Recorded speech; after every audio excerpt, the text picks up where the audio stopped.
Shalom, shalom, shalom upendwaye na Mungu. Karibu katika darasa hili huru kwa ajili ya kujifunza maneno ya Mungu. Siku ya leo utakuwa nami mtumishi wa Mungu Mwalimu Kaibu Ngweta, na kukaribisha sana.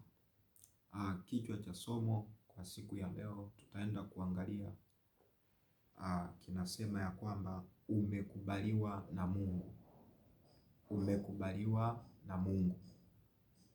Mstari wa kusimamia ambao utatoka katika kitabu cha Timotheo wa pili sura ya pili mstari wa 15. Nitasoma nayo inasema, jitahidini kujionyesha kuwa umekubaliwa na Mungu, mtendakazi asiye na sababu ya kutahayari, ukitumia kwa halali neno la kweli. Biblia inatuambia kwamba tujitahidi kujionyesha kuwa tumekubaliwa na Mungu. Yesu alipokuja kutuokoa duniani, na pindi ulipompokea tu tayari umekwisha kumpokea na ukaamini ya kwamba ni mwana wa Mungu na alikuja kwa ajili ya kutuokoa, na ulipoamini na kukiri ukafanyika kuwa mwana wa Mungu. Sasa ulipofanyika kuwa mwana wa Mungu, lazima hata maisha yako ujionyeshe ya kwamba umekubaliwa na huyu Mungu ambaye umempokea. Unakuta kuna mitazamo mbalimbali. Mtu anasema labda Mungu anikubali, sina kibali mbele za Mungu, siwezi nikamsogelea au siwezi nikamkaribia Mungu kwa sababu ya vile mtazamo ulivyo. Lakini kumbuka ya kwamba sisi hatujajichagua, yeye ndio alituchagua, akatupenda, akatuchagua, akatuokoa. Kwa hiyo kama alituchagua, akatupenda na akatuokoa, manake tayari tunacho kibali mbele za Mungu. Kwa hiyo Paulo akawa anamwambia mtumishi wa Mungu Timotheo ya kwamba ajitahidi sana kujionyesha kwamba amekubaliwa na nani? Na Mungu. Mtendakazi asiye tayari, akilitumia lile neno la Mungu kwa ile kweli ambayo amepewa, analitumia lile neno kama vile alivyopokea, kwa kweli, kwa sababu amekubaliwa na Mungu. Kwamba kiufupi, usijionyeshe mnyonge. Wewe ni mwana wa Mungu, umembeba mfalme wa wafalme. Mungu mwenye nguvu anaishi ndani yako, kwa lazima ujikubali. Hata kuifanya kazi ya Mungu lazima ujikubali. Sasa tutaenda kuangalia kuna wakati unaweza ukaishi ukajiona Mungu hakukubali au hauna kibali, kwa hiyo unakuwa unakosa ujasiri. Kwa hiyo mtazamo wa leo tunaenda kuondoa mtazamo wa kutokujikubali. Lazima ujikubali kwamba Mungu amenichagua na anatakiwa nifanye kazi yake, kwa sababu yeye yuko pamoja na wewe kwenye kila hatua ambayo unakuwa unaifanya. Sasa kwa nini Mungu anatuambia tujitahidi kujionyesha kwamba tumekubalika, tumekubaliwa na Mungu? Kwa nini anatuambia? Cha kwanza, hoja ya kwanza ni kwamba, namba moja, kwa nini tunajitahidi au Mungu anatuhimiza tujitahidi kuwa tumekubaliwa na Mungu? Namba moja ni kwamba tu wafanyakazi pamoja na Mungu. Kwa nini? Kwa sababu tu wafanyakazi pamoja na Mungu, kwamba Mungu alipokuokoa yake anataka ufanye kazi pamoja na yeye, kazi ya kuvuna shambani mwa Bwana. Nasema kwamba amekuja huku ulimwenguni akatuagiza kwamba twendeni ulimwenguni kote tukahubiri Injili, tukawafanye mataifa kuwa wanafunzi wake. Kwa hiyo twende sehemu mbalimbali. Kwa unavyofanya hiyo kazi ya kuvuna, unavuna, unamletea Mungu, manake hivyo wewe unafanyika kuwa ni mfanyakazi pamoja na Mungu, kwamba unafanya kazi pamoja na Mungu ya kuwaleta watu kwa Mungu, manake kuwatangazia habari za Yesu kwamba yupo, na kuwaelimisha, kuwapa maarifa watu ambao wamefungwa katika nila mbalimbali wamjue huyu Mungu. Kwa hiyo unafanyika kuwa mtendakazi. Kwa hiyo kwa nini tuwe kwamba tujioneshe tumekubali? Kwa sababu sisi ni wafanyakazi pamoja na Mungu. Kwa hiyo inakuwa ni vizuri sana, lazima ujiproud, lazima ujione kabisa wewe ni wa pekee, kwa sababu wewe ni mfanyakazi, unaifanya kazi pamoja na Mungu. Namba 2, kwa nini tujioneshe kwamba tumekubaliwa na Mungu, na Mungu anatuhimiza hivyo kupitia neno la kitabu cha Timotheo wa pili. Namba 2, tu shamba la Mungu. Sisi ni shamba la Mungu. Kwa nini tuonekane kwa tujionesha kwamba tumekubalika? Kwa sababu sisi ni shamba la Mungu. Kwa kama shamba la Mungu lazima ujikubali kwamba kumbe Mungu anaweza akanitumia. Ni mwanzo kabisa wa mwaka, unaweza ukakaa uwe tayari kwamba Mungu apande nini ndani yako, kwa sababu wewe ni shamba. Mfano, mkulima anaweza akaamua mwaka huu nitapanda kitu fulani, mwaka fulani nitapanda kitu fulani, anaamua yeye. Kwa hiyo hata Mungu anavyotutazama, mtazamo wake juu yetu ni kwamba sisi ni shamba lake. Kwa anaweza akaweka kitu chochote kile ambacho amekusudia kwa mwaka huu. Ndio maana ameweka utumishi ndani yetu. Wengine ni mitume, wengine ni wachungaji, wengine ni wainjilisti, wengine ni manabii. Kila mtu anafanya kazi na lengo ni kujenga mwili wa Kristo. Kwa hiyo lazima ukae tayari kwamba Mungu anataka nitumie kwa namna gani kwa mwaka huu. Umeona, akatolea mfano kwenye Mathayo sura ya 13 mstari wa 3 mpaka wa 9. Akatolea mfano kwamba mpanzi alitoka akaenda kupanda, akawa anapanda, na alivyokuwa anapanda, alikuwa anapanda, anasema zingine zikaanguka njiani, zingine zikaanguka kwenye mwamba, zingine kwenye miba, zingine kwenye udongo mzuri. Alivyoelezea huo mfano, utasoma kwa muda wako. Huo mfano ulikuwa ni mzuri kwamba Mungu yeye anapanda, alitolea kwamba Yesu amekuja kupanda. Kuna wale ambao anapanda, unalisikia neno, akishalisikia neno lakini hawezi akalielewa, ni wale waliofananishwa kwenye njia.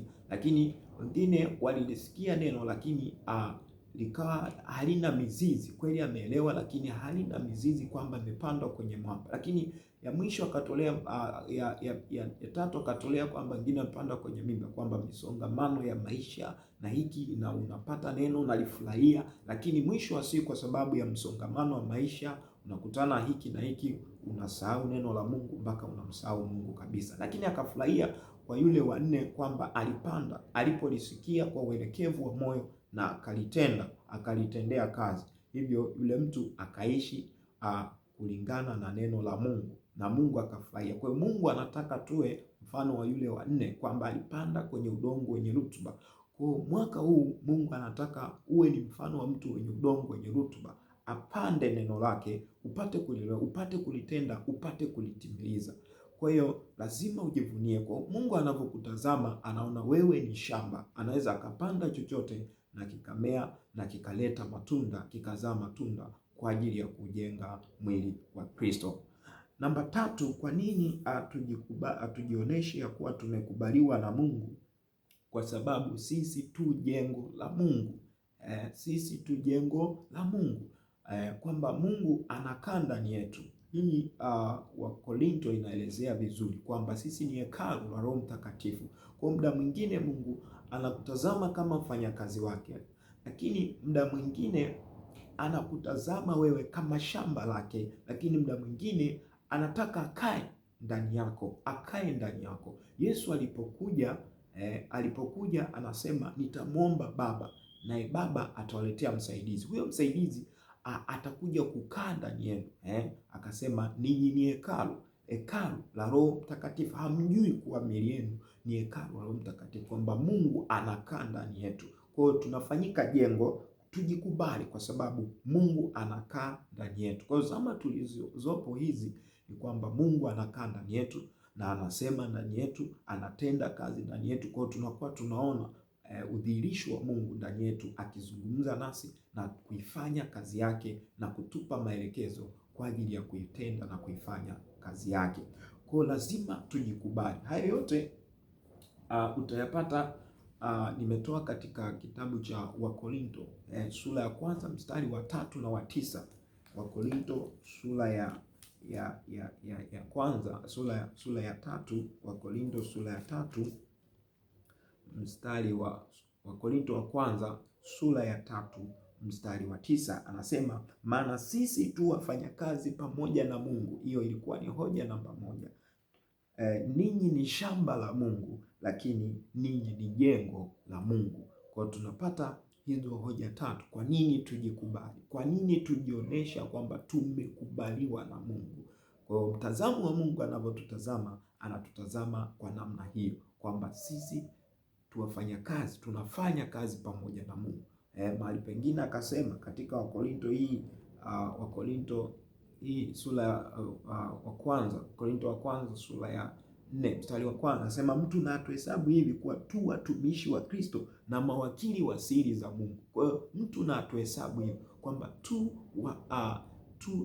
atuhesabu ya kwamba tu watumishi wa Kristo. Kwa hiyo tunaifanya kazi pamoja na Kristo, lakini tu mawakili wa siri za Mungu. We are an advocate. Kwa hiyo tupo kwa ajili ya kumwakilisha Mungu. Kuna watu wajui kabisa mambo ya Mungu. Kwa sisi tupo kwa ajili ya kuwakilisha. Mteteni Yesu, ndio pale inakuja mteteni Yesu. Kwa unafanya kazi pamoja na Mungu. Ni kweli Mungu anaweza akashuka kafanya, lakini ametuumba sisi wanadamu ili tumdhihirishe. Yaani yeye anajidhihirisha kupitia sisi. Kwa hiyo ili Mungu aseme atende kitu dunia, lazima atumie mwanadamu. Kwa hiyo mwanadamu lazima uwe tayari, jiweke tayari kwa ajili ya Mungu kukutumia. Namba 4, kwa nini tujioneshe kwamba tumekubaliwa na Mungu? Namba 4 ni kwamba wewe au mimi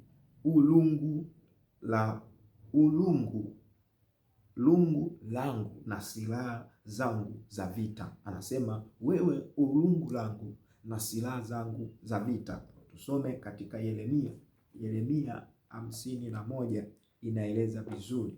Yeremia 51 inaeleza vizuri kwamba wewe ulungu langu na silaha zangu za vita.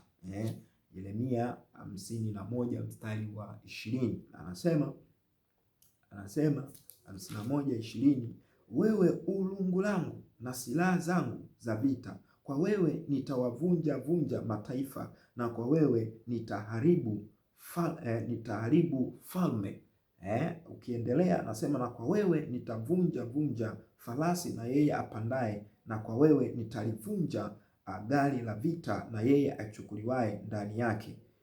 Kwa hiyo Mungu anavyokutazama mwanadamu, maana anasema ujitahidi kujionyesha kwamba umekubalika na Mungu, kwa sababu wewe ulungu la Bwana, wewe ni silaha za vita. Kwa Mungu anavyokutazama, anatazama kama hii ni silaha ambayo unaweza kuitumia kwa ajili ya kuvunja mataifa, kuvunja falme. Tunajua kabisa vita vyetu si juu ya damu na nyama. Katika Waefeso 6 inaelezea vizuri 11:12 na kuendelea kwamba silaha zetu yani vita vyetu si juu ya damu na nyama, katika ulimwengu wa roho. Kwa hiyo unapokuwa Mungu anakaa ndani yako, unapata anakuwezesha kupitia Roho Mtakatifu kuifanya kazi yake, kuvunja, kuharibu falme, kuharibu ulimwengu wa giza na kupanda ufalme wa Mungu. Kwa hiyo anajivunia uwepo wako. Kwa hiyo usiishi kinyonge, usiishi kwa kujishusha au kujidisvalue kwamba onekane wewe si thamani mbele za Mungu. Wewe ni wa thamani. Lazima mwaka huu unapoanza, mwanzo wa mwaka, ukae tayari ukitambua kwamba Mungu anapokutazama wewe, mtazamo wake ni kwamba wewe ni shamba, wewe ni jengo, wewe ni mfanyakazi pamoja na, lakini wewe ni silaha zake za vita. Kwa hiyo lazima akutumie wewe. Wakati wa zamani wenzetu walikuwa Mungu anawatumia wakiwa wanaenda vitani, wanapigana vita vya kimwili, na kweli walikuwa wanashinda, wanapiga vita wanashinda. Lakini wakati wa sasa inatakiwa vita imehamishiwa katika ulimwengu wa roho. Lazima usimame katika hali ya kiulimwengu wa roho ili uweze kupambana vita katika ulimwengu wa roho, kwa kuwa Mungu anajivunia, na yeye atakuwezesha, atakutia nguvu, atakusaidia na atakupigania. Mungu akubariki sana. Karibu tena siku nyingine na wakati mwingine. Amen.